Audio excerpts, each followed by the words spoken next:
This program is made possible by the loyal financial support of the friends and partners of Family Policy Institute. You are the salt of the earth. You are the light of the world.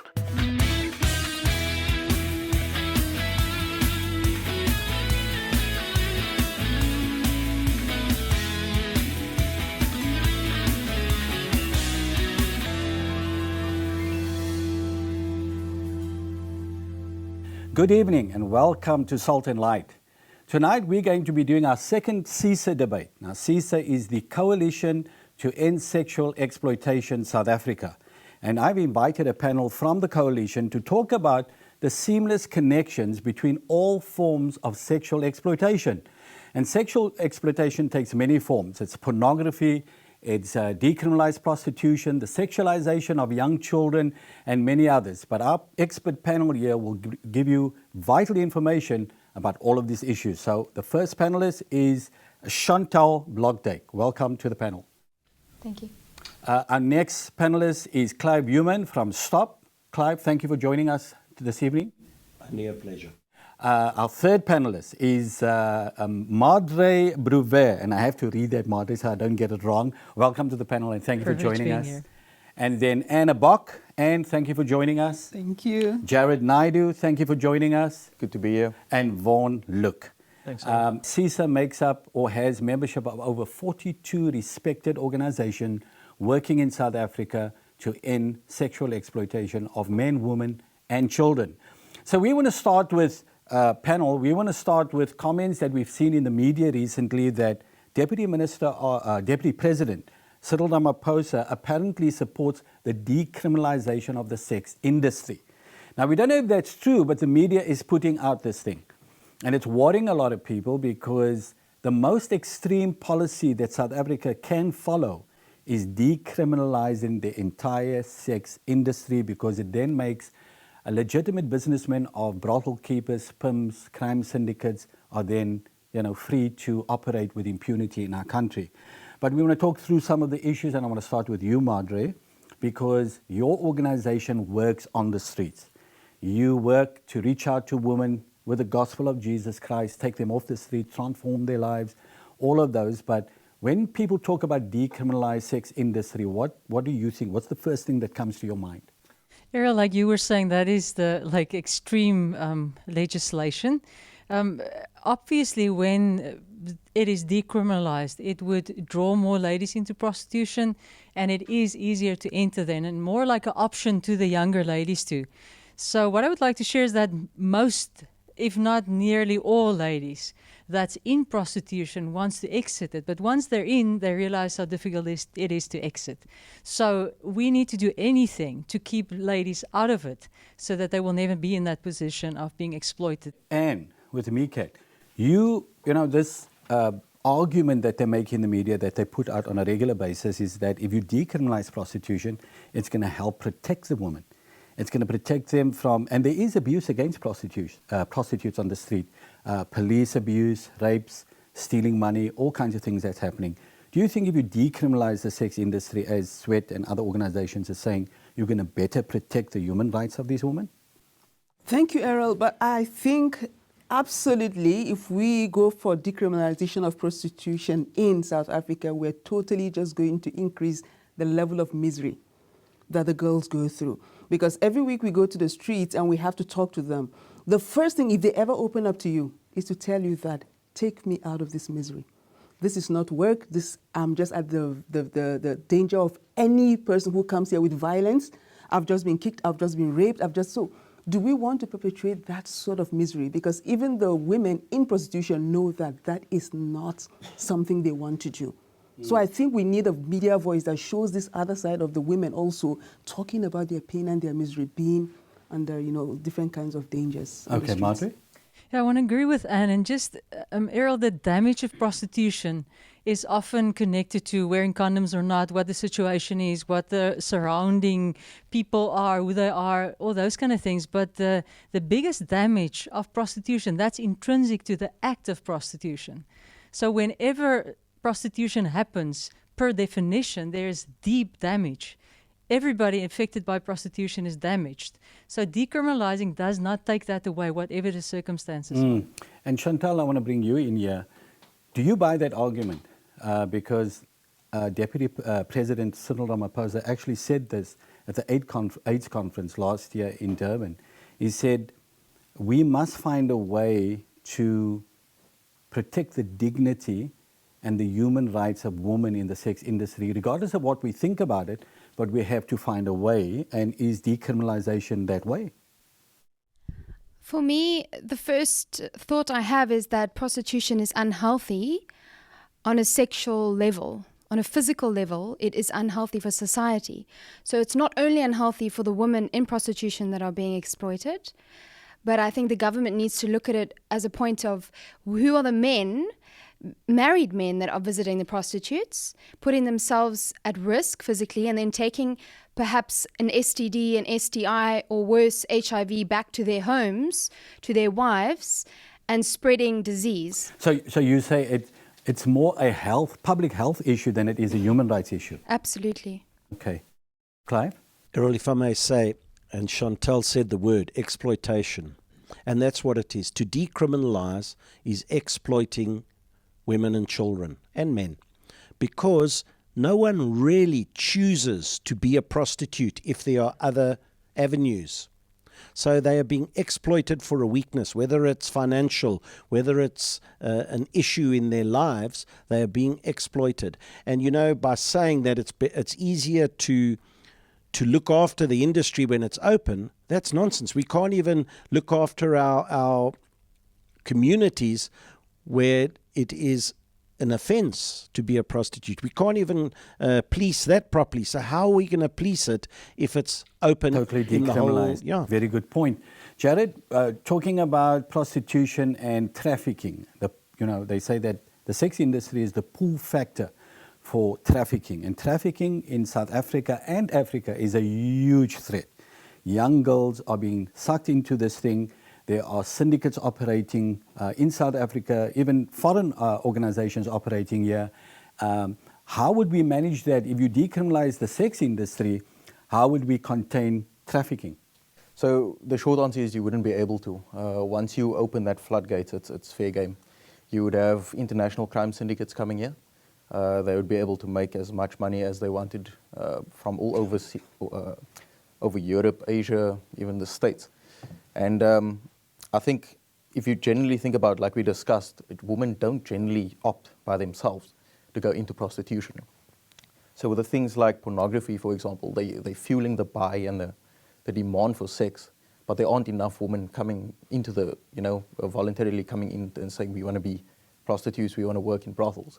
So the question is to meet the demand, how are they going to do that? And it's through trafficking, forcing women into the sex trafficking. So you think that decriminalizing prostitution will increase trafficking? Definitely. And there's no ways they can contain that? Once you've legalized it, it's like putting something on the internet. Once it goes out, it's very difficult to contain it again. Once these syndicates have moved in here, once they've been legitimized, once they've got tax numbers for selling women, it's very, very difficult to then legislate that back into being criminalized. Yeah. Vaughan? All we are doing by talking about the decriminalization of prostitution is we are telling our young children, because they watch this in the media and they see this, and you've got young girls who are now growing up with prostitution not being a taboo subject. It is now becoming something that is normal to be seen and to be taught every single day. So now you're turning something that is violent oppression towards women into a job opportunity. I don't understand how you can do these kinds of things. So decriminalization legitimizes sexual definitely. exploitation of women and children. And I just wanted to add to what both of them have said. I think if we decriminalize prostitution, it's really going to mean society playing and acting, serving the traffickers. Because as it is now, some of the hurdles that traffickers have to overcome is convincing the girls that I am recruiting you to come and work as a sex slave. They cannot say that to the girls. So that is a mystery. The girls only find out later mostly. But now, if society decriminalizes prostitution, the trafficker is just going to come say, come work for me, and then it's seen as work. Already the girls are in prostitution because 80% of them have been raped. when they were children. And now they're into prostitution because what did they think? They thought, if I was raped anyway, I'm not good enough for anyone. I might as well just keep doing it and earn money. That's right. So now if you take it further, they will say, after all, I'm selling my body. So what is different between selling my body in Cape Town or going to sell my body in Turkey? That's right. So That's we right. would really be playing We're for the, perpetuating the yes, trafficking. for the traffickers. Clive, you wanted to say something? You know, Vaughan mentioned children. Today, children are being sexualized through pornography on the internet. Now, what does pornography show? Cruel, violent, degrading behavior against women. And children are growing up with this perception that sex is not a God-given loving relationship between a husband and a wife, but what you do to one another. And so if this is another option by decriminalizing all the sex industry, and with that skewed thinking in developmental years, we are in for a huge, huge, huge problem in the future. And already we have a big problem, Clive, with pornography. Easily accessible, young children getting access to hardcore pornography. Many men now, in growing numbers, addicted to pornography. This view that pornography fuels is that women are sex objects, that they enjoy pain, they enjoy being abused. Now imagine if we're conditioning millions of young boys growing up with this idea of woman, what happens to our future generations? We've got major issues because if you think about it, 10, 15 years ago, the average age of first exposure to hardcore pornography was 11 years. Today, they're saying it's 8 years old. That's the age of first exposure to hardcore internet pornography. We will be raising a generation of broken people. And that is absolutely, that no one will be able to help, in all honesty. And we will have, you wonder why marriages are breaking down, relationships are breaking down. Child on child sexual abuse is skyrocketing because kids imitate what they see. And those are just the tip of the iceberg of the problems that we would be facing. Chantal, the work you do, you're seeing this as young children are exposed to pornography and their minds are warped and perverted about sexual relationships, what we see in our society today, the amount of abuse and rape, exploitation of even our teen pregnancies is off the charts now. And many of these teenagers are being exploited by older men, married men, businessmen, buying them cell phones and giving them money for sex. Is this just a result of what people are being fed through pornography? Absolutely. I just actually did research yesterday that shows a lot of pornography is about power play. If you look at the genres of pornography, there's a lot of power play. I would say majority of pornography is an older person or a person in a place of authority taking advantage of a vulnerable person or a younger person, either in age or in education. It's actually incredibly disturbing. And I think for me, the main message right now needs to be to parents. So parents need to start speaking to their children. And parents, because of the massive age gap, I feel like there's a lot of parents that are still thinking pornography's a naked woman lying in a bath with a cigar, like Playboy days. Like those were actually the good old days compared to what we're seeing now in pornography. Within 8 to 9 seconds of a child accessing free pornography, it's violent, it's degrading, it's abusive. It's not just innocent like, Soft porn. Honestly, exactly. Most people, when you talk about pornography, their ideas of it is a naked woman. And of course, we're way down the road on that kind of thing. It is the most disgusting. We can't even describe it on the show. It's impossible to do that. It is so perverse and just thinking about the fact that 8-year-olds are getting exposed to this on a regular basis, what this means for our society. And already we have the highest rates of abuse of women and children in South Africa. That is known. Everybody knows that. Our government knows that. They don't know how to deal with it, but the facts are out there. Jared, if I can just come to you on trafficking again. We have the legislation in place now, the anti-trafficking bill, just a short name for it. But it hasn't fully been implemented. Do you go out with the walks, you work with SAPs on the streets, law enforcement. Do you see that the legislation or even the law enforcement understands the legislation? Do you see any practical implementation of the laws on anti-trafficking? Not at the moment, unfortunately, but I think it comes down to a lot of education amongst law enforcement and police. Generally in the past, before we had the Trafficking Persons Act, general police unit like SAPS or law enforcement, Metro Police, they stayed clear away from prostitutes. They're not sure how to handle their cases. A lot of the times they come in, and this is a common argument used by Sweat, for example. They'll say we need to legalize it so we can look after women, because when they come into a SAP station, for example, and say they were almost beaten to death by a pimp or by one of the Johns, they are turned away and said, oh, well, because you want to enter this kind of lifestyle, that's what must happen. But as far as I understand, according to criminal law, attempted murder trumps prostitution all the time. So it's not an issue with legislation, it's the implementation of it. So I think there needs to be even more of a specialized unit, for example, like the Hawks has. They've got an anti-trafficking unit, but it's a very small one. So we need to actually increase that. And there needs to be a lot more training, and even on a local SAPS level, because these are the guys that are patrolling and dealing, seeing the prostitutes on the side of the road and actually seeing the pimp standing opposite, watching them down and making sure that they're doing what they're supposed to. These guys need to know what the law, how the law stands on this issue, and what their rights are as policemen and how they're supposed to deal with it. Okay. Vaughan, you've been a number of years with Doctors for Life, a medical organization made up of 1,000 odd doctors that support the pro-life position, but they speak on a number of issues. So they've also spoken on prostitution. One of the arguments that's made is that the stigma attached to prostitution is what's harmed the woman. So if you decriminalize prostitution, you remove the stigma, and therefore you help women that way. What is your response to that?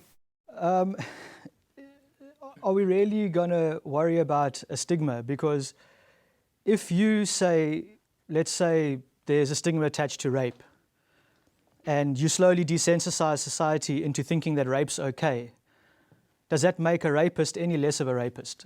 The more we try and say a prostitute is a prostitute because, and she's looked at the way she is because it's stigmatized, because it's illegal, that's for me the wrong motivation to look at things. The more you tell a girl when she's growing up that prostitution is okay, and she's got a choice to be a prostitute as a career choice, I don't think society is going to look at a prostitute in any other way but a prostitute, even if it is legal. In Germany, you can see this where they've fully legalized prostitution. It's been a number of years now. And when you see the programs in Germany and the adverts and how these women are portrayed, there's still a stigma attached, and it's a lot worse now that it's legal, because now they are nothing more than toys. There is no way of looking at it where you can say she now feels a little bit better about herself because prostitution is now legal. So you're saying the stigma hasn't been removed. Even though it's legal, they're still being treated as objects, as merchandise, and the stigma remains. You wanted to say something, Marjorie? Yeah, I just want to agree with Vaughan, because sometimes people would even say medical services. The ladies can't access it while they're in prostitution, but nobody in the medical profession would have somebody come and say, I'm not going to help you because you're in prostitution. So what we're looking for are hearts that's changing, that look at women, realize who they are, anybody that's being exploited, and feel compassion and really care and realize that nobody should look down on them. And those changed hearts only the Lord Jesus can give us. And like you said, legislation is not going to change the attitude people has towards the ladies. So whether it's legal or illegal, it's still the exploitation of women. And we never change the stigma. It's not the stigma that harms the woman. It's the prostitution. It's the act of prostitution that harms the woman.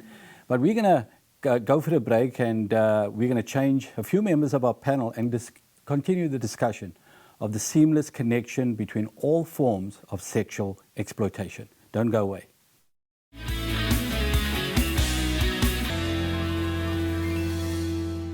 Welcome back to the program. We're talking about the seamless connections between all forms of sexual exploitation.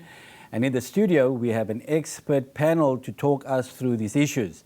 So once again, we've changed our panel slightly. So we have Alex Abok, that has joined us after the last segment, and Dieter Libber, who is the media manager of Family Policy Institute, but knows a lot about these issues, have been doing research for us. And so coming back to the subject, Anne Abok, We were talking in the last segment about stigma, human rights, human dignity, and the fact that the argument is made that decriminalization is going to solve all of those problems. But if we look at what is happening in South Africa, South African context is we have higher rates of unemployment, higher rates of poverty. And so if we decriminalize, and when Sweat, for example, make examples, they talk about New Zealand, Sweden, all those places. Can you make examples with those nations and South Africa? Absolutely, we can make example with those nations because all the nations that attempted to decriminalize prostitution, if you go back to them again, you'll find that they are still struggling with the problem of human trafficking. Human trafficking has gone on an increase in those nations. So it still comes back to, again, is that really the solution? Of course it's not. And these countries are also looking for other alternatives. So now they look at the problem as a continuum. They're like, okay, yeah, but the fact there's a continuum doesn't mean that the people involved don't matter. They do matter, and if that is not working, it's not working, it has to be stopped. And for us in Africa, we just need to learn very fast. We don't need to wait for it to happen to us. We can stop that right now. So it doesn't matter, like the examples that we're talking about, obviously, is certain parts It's of one-sided. Australia have decriminalized. Yes. Germany has decriminalized. Netherlands for the longest time. I have one question. If they have decriminalized prostitution and they believe that that is going to protect or even hinder violence against the prostituted women, why do they put panic buttons in brothels? Very good question. Very good question. Why do they put panic buttons, not buttons, buttons in brothels? Madre, the abuse of women in the Netherlands, in Germany, has that subsided or stopped after decriminalization? Do you have any evidence of that? Errol, I think that's the right way to ask the question, because research would show, it lessened in this way or it got more in that way. But the real damage, like we just said previously, is in the act of the prostitution. And the ladies still, doesn't matter where they are, whatever the legislation is, they still want to exit. It's still not their preferred job, which indicates that the trauma is still the same. So if they had an opportunity to exit the trade, they would, if they had the help. Most ladies would. Can we quickly look at the root of prostitution? Yes. Being trauma and being deprivation, which usually comes because the caretakers either will hurt themselves or they couldn't, look after them. And this happens over a period of time. When people need to exit, they need to be loved back to life. They need to experience care. They need to experience healing from their trauma. So that's very difficult for somebody that's in a traumatic situation to word that, to say, why do I want to exit? And the motivation are different. But yes, they definitely do. And their perspective would usually be, if I can just find another job, then I won't be doing this. A lady told me yesterday, she said, you know what, you want to buy drugs? You're already buying the drugs. This act, there's nothing in it for you. So there's nobody that's in prostitution like, oh, great, I'm going to be doing, what I do for prostitution, and that makes me excited. Which means the legal status then would not solve any problem. It doesn't. Whether it's legal or illegal, it just doesn't matter. Or partial decriminalization, it doesn't matter. The harm is done to the woman. It's the act of prostitution that's the harm, not the legal status. True. And with that, Errol, the hope is taken away. If we say the legislation is we're going to decriminalize it, you can do it. The implication is that some girls and some boys are born to become men and women in prostitution. That is the implication. So we're taking away hope from people. Clive? If you look at the Australian sector, what they have noticed and it has shown in their statistics that where in the area they legalized prostitution, around that, the illegal prostitution, the illegal side of it blossomed overnight. The trafficking increased. So because you legalize it doesn't mean to say you're taking away the illegal side of it. That will always be there. So are you saying there's a legal and illegal sex industry operating side by side in Australia? Absolutely. And probably in other parts of the world as well. But because the way they groom the people into it, they become younger and younger, and the things they want to do become more illegal and more twisted and more terrible. So the so-called legal side can't offer that. So there will always be someone in the shadows who wants to offer that illegal stuff. And that, by legalizing it, you are then opening that door as well. There's so many things to consider, much of what we don't see in the liberal media. We don't see all of this information being discussed, debated in the liberal media, because I think most of it they want to keep away from you, because they're presenting this pretty woman image of prostitution, that if we decriminalize prostitution, make it legal, it's going to help all these women that's been abused and are struggling with so many issues, health issues. All of this, the magic wand is decriminalization. Tita, is it?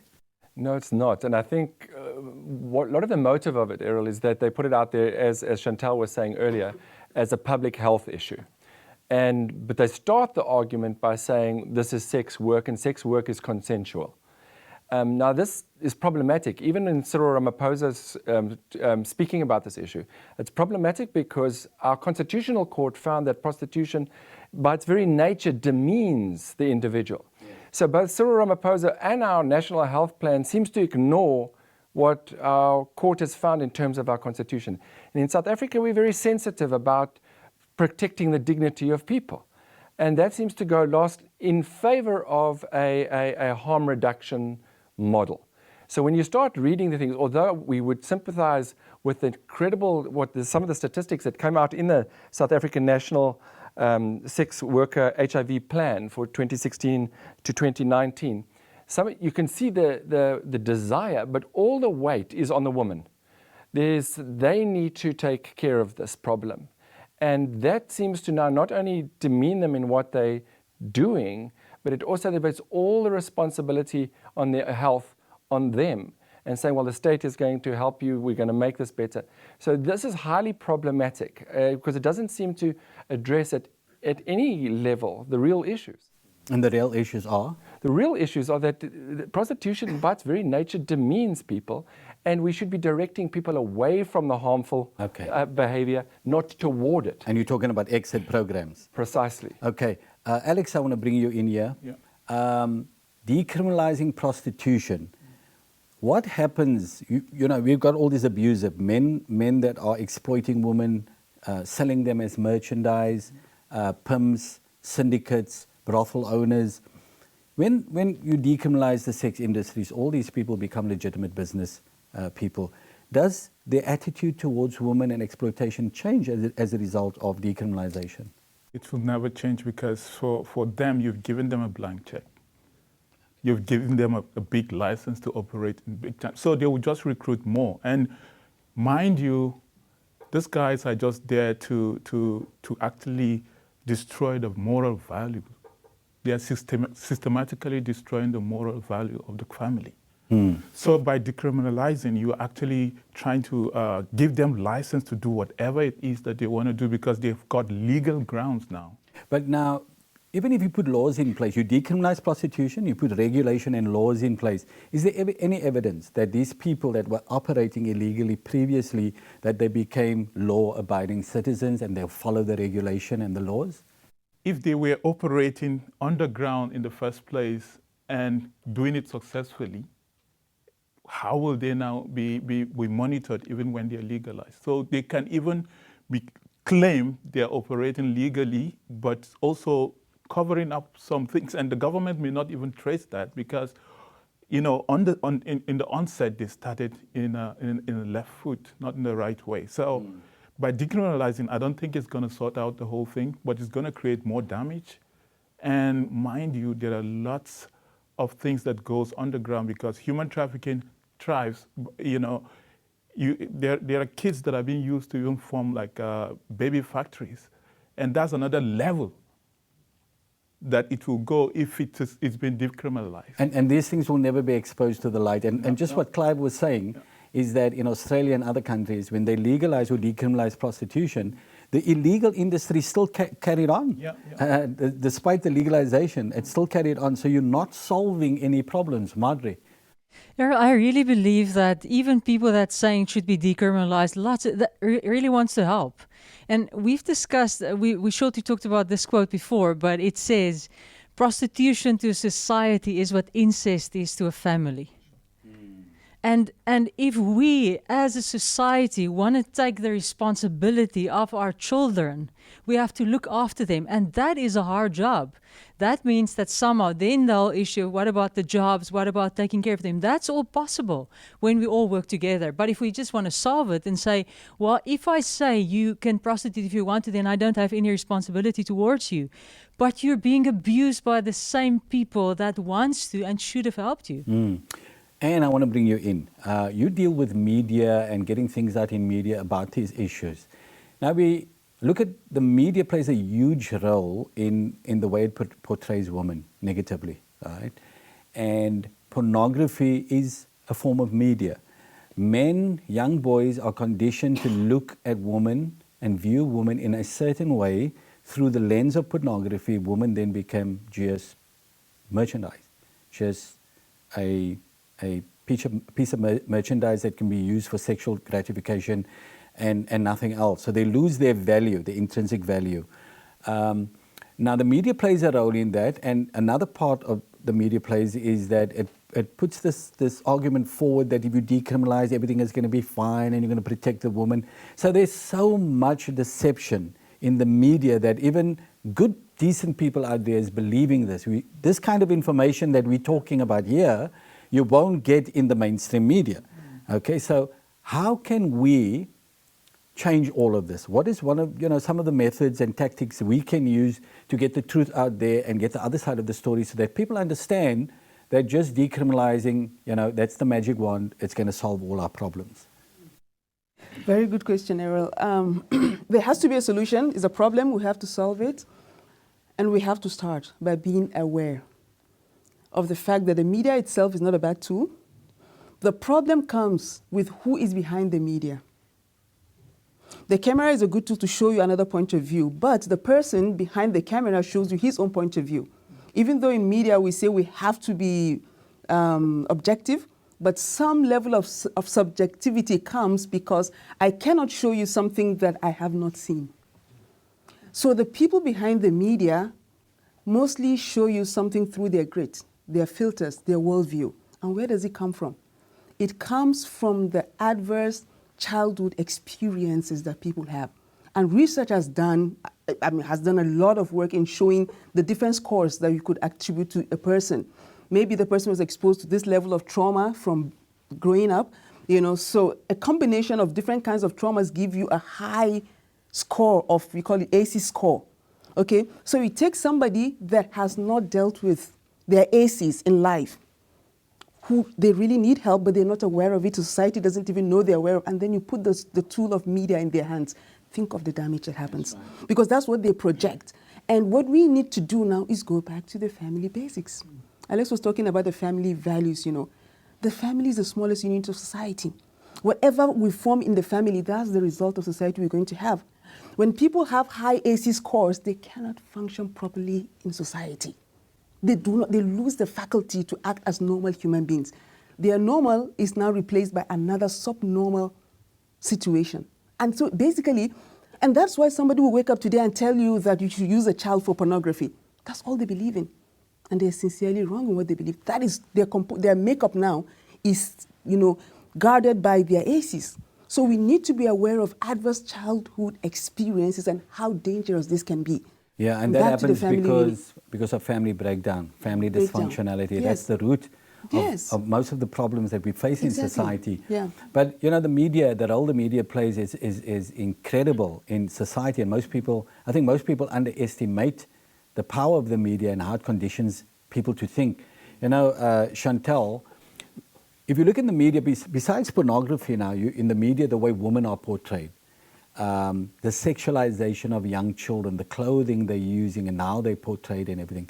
We're just moving in a more depraved culture, and what concerns me most is there's not enough outrage, there's not enough pushback from decent society. And I believe there are more decent people out there that is opposed to these kind of things, and they are good, than there are bad people pushing all these kind of things. But it seems like the minority is getting their voices heard and they're pushing their agenda, and the silent majority is just silent. But just talk about the impact of the images we see in the media, not pornography, because we know how bad that is, but just the way women are portrayed and young girls are portrayed, teens, in the media? I really feel for this generation, this young generation at the moment, because girls are almost invisible if they do not sexualize themselves. I've got mothers emailing me, messaging me, asking me what they can do. Their sons are acting like predators and their daughters are acting like prostitutes. I mean, that's literally what they say.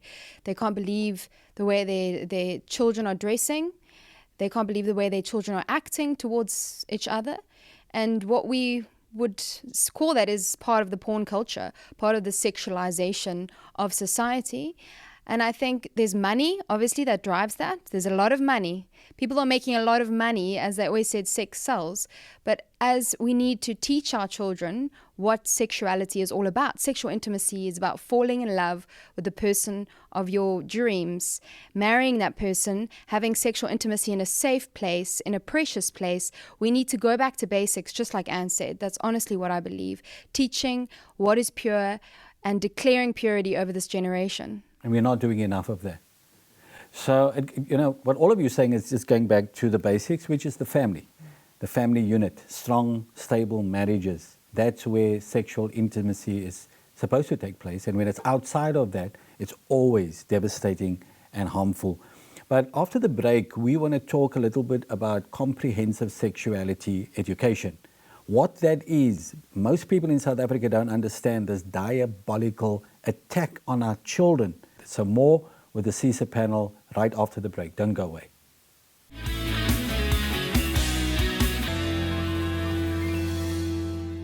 Welcome back to the program. We're speaking to a CESESA panel on the seamless connections between all forms of sexual exploitation. We've changed the panel again. We've got Taryn Ulster joining us, and Taryn, of course, is the PA researcher presenter here at Family Policy Institute. Jared is back. Jared is heading up a number of things here at Family Policy Institute. We've got Dieter Libber, who is the media manager and does a lot of research and on reports on a whole host of issues. We've got Clive Human from STOP, Standing Together to Oppose Pornography, and we've got Madre Brevet from Straatweg, all doing incredible work to fight the scourge of sexual exploitation of vulnerable women and children in South Africa.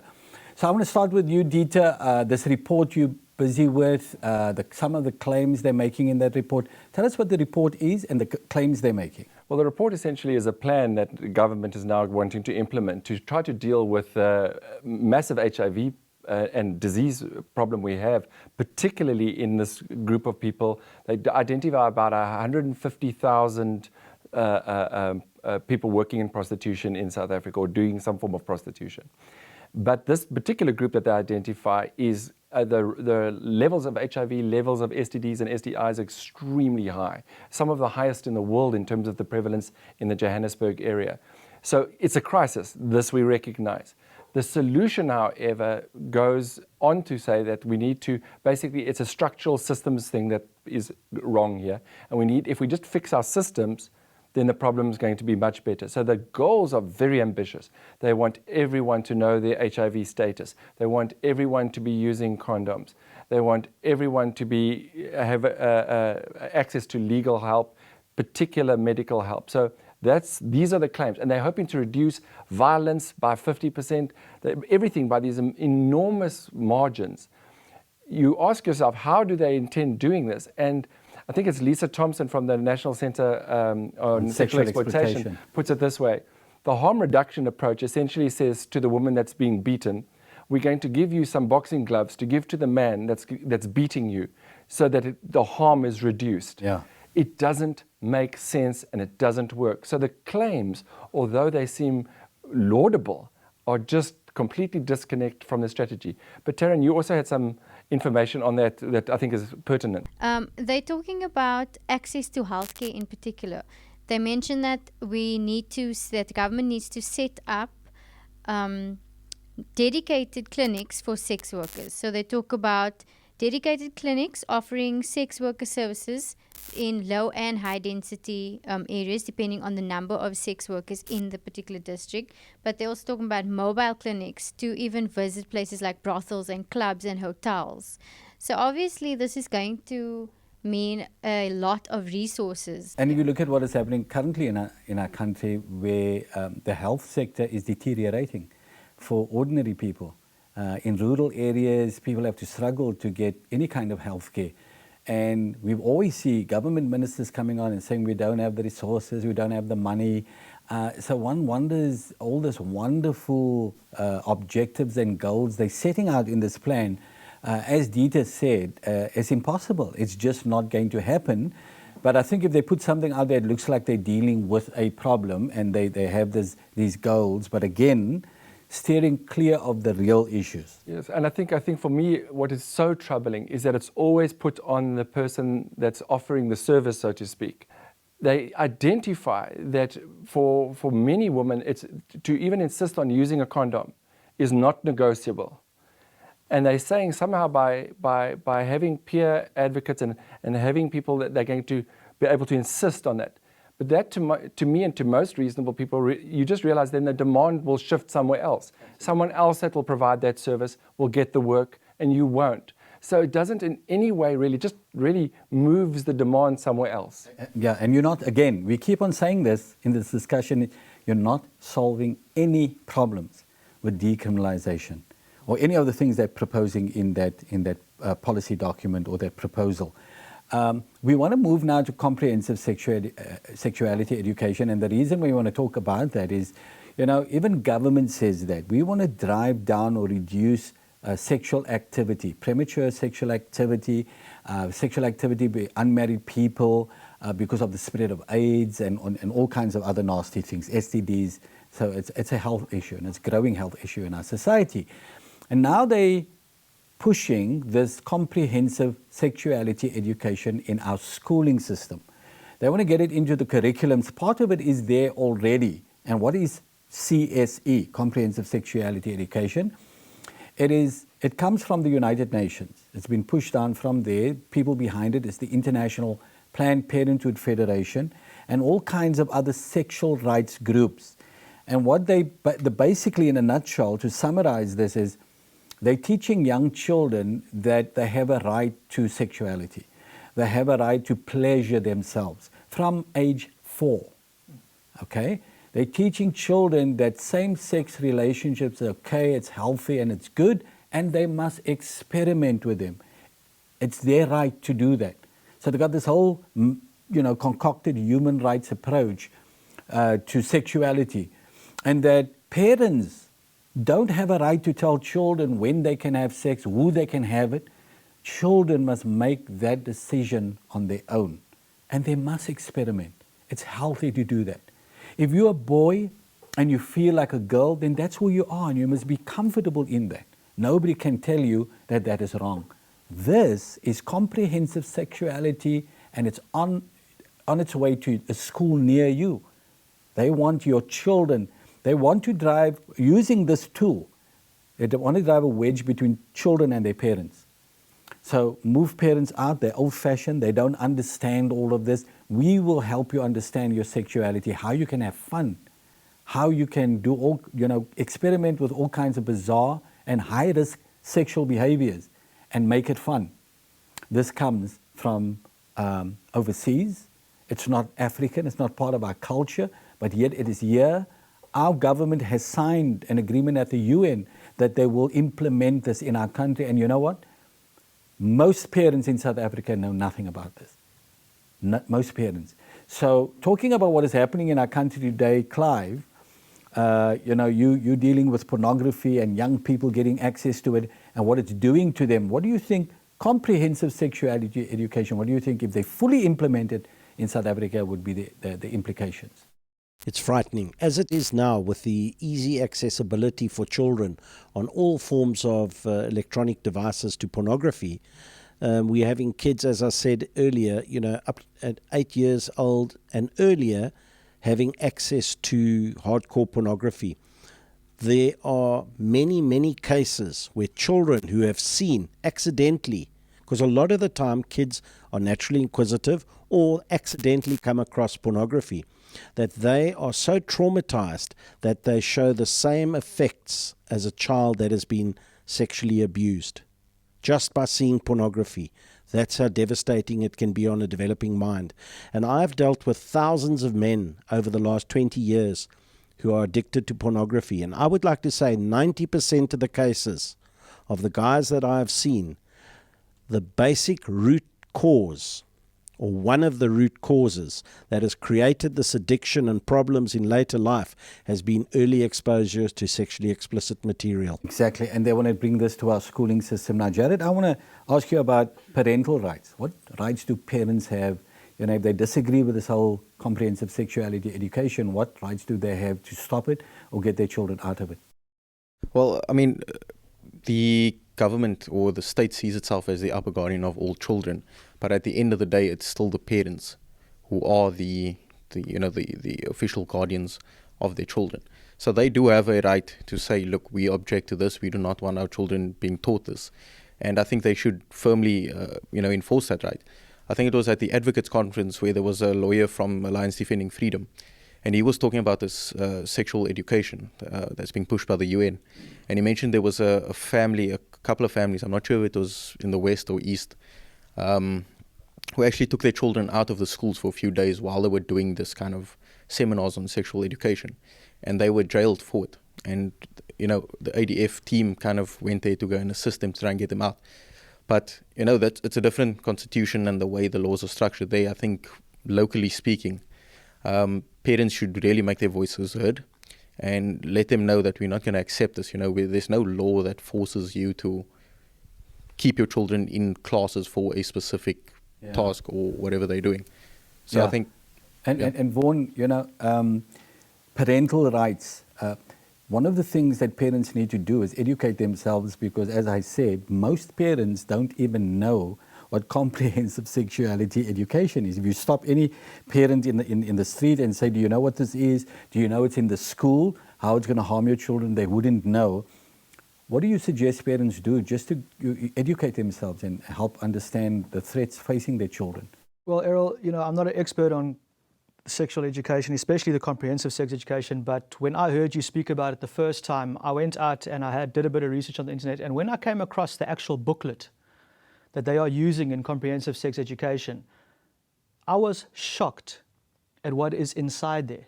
It is literally softcore porn.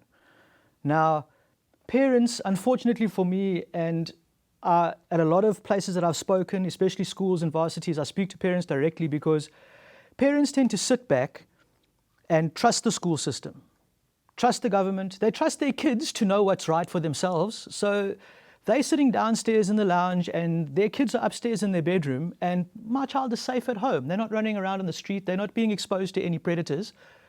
What they don't realize is what their kids have access to right in their bedrooms. So you've got your kids sitting upstairs.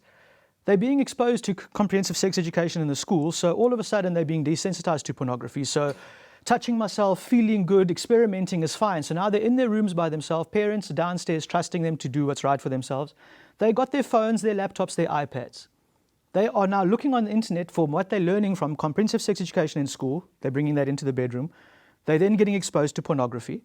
And this is where this whole seamlessness of the sexual exploitation comes in. That's right. You've got comprehensive sex education teaching kids that being over-sexualized is the only way to get anywhere in this world, and it's okay to do anything you feel is right as a child who has no concrete experience to draw on, because their mind is still at that level where it's still developing. They don't have years of experience to go, this is right, this is wrong. It's just feel good here and now. So you've got the desensitizing of kids to pornography through comprehensive sex education. You've got them growing up. Boys now look at girls as objects. Girls feel that they need to be objects in order to be noticed by the boys. Therefore, prostitution becomes normal. Pornography comes into this, human trafficking comes into this, and parents sit back and they go, everything is okay. For me, what a parent needs to be doing in society today, I mean, if you go to a parent and you ask them, what social media apps do your kids have? We don't know. Do you know what your kids are looking at on the internet? Not really. Parents should be more proactive. Yes. I say to them, know your kids' social applications, know what their names are, their profiles are, know what their passwords are. When your kids are not using their devices, you as a parent should be taking that device, checking the device, checking who they're speaking to on social media, because we all know what kind of predators lurk behind fake profiles. And just to come in there, we just seen, even with Disney, Disney World is this wonderful place, magical place for children. Now they're introducing homosexual characters. in Beauty and the Beast. And now this movement is using something as benign and beautiful and magical like Disney World and Disney characters to reach out to children and to begin to indoctrinate them with homosexuality and other kinds of issues. Madre? Errol, I just want to pick up on the word choice because it seems like in this whole discussion, the word choice is quite central. So we say children should make a choice about sexuality. They're not mature enough. We say women should have the choice to be involved in prostitution. And we realize that they're hurt and broken. We hear the high statistics of sexual traumatization before entering. So when we say that children should make a choice and they're too young, and the woman should make a choice who doesn't really want to do it but get involved in it because of their brokenness and the deprivation they've experienced, behind that, somebody or something is not taking their responsibility. And that is the core, because I think this conversation in the country is happening because people want to say, let's help. So let's help women get out of prostitution, what is what they really want. And let's help our children by helping them making the right decisions, setting up boundaries that keeps them safe, so that the decisions they make out of a point of being empowered, instead of making them victims of a society that doesn't want to take responsibility because we feel that that's not good. That is good. We need to help each other. When we make choices, we want to make good choices for women, for children, and for society. And the choices people are making today, we can see all around us, are bad choices. And it not only harms the individual, it harms the family and it harms society as a whole. So there's implications for everybody when people make choices. Dieter, in that report that you were busy with, is there any mention about comprehensive sexuality education and children? In that one, not overtly, but in ones that have come subsequent to that make reference to that, you start to see that language coming in. A lot of the language is sort of cut and paste from international documents. And that's, I think, the biggest concern for us, because our constitution and our context is very, very different to what's happening in the United States or in any of the very more wealthy nations. South Africa has its own issues. But apart from that, I think the way what we have to really look out for in these documents is they'll use the words like human rights package. There's no real discussion of what's in that human rights package. We're assuming that it might not be our constitution's point of view on it. It will probably be whichever agency is supporting or driving this particular agenda. So the concern from a South African point of view, even with the comprehensive sexuality education, is that although it's not always explicitly there, you see the wording and you're wondering, are they meaning it in that same sense that it's coming from the United Nations?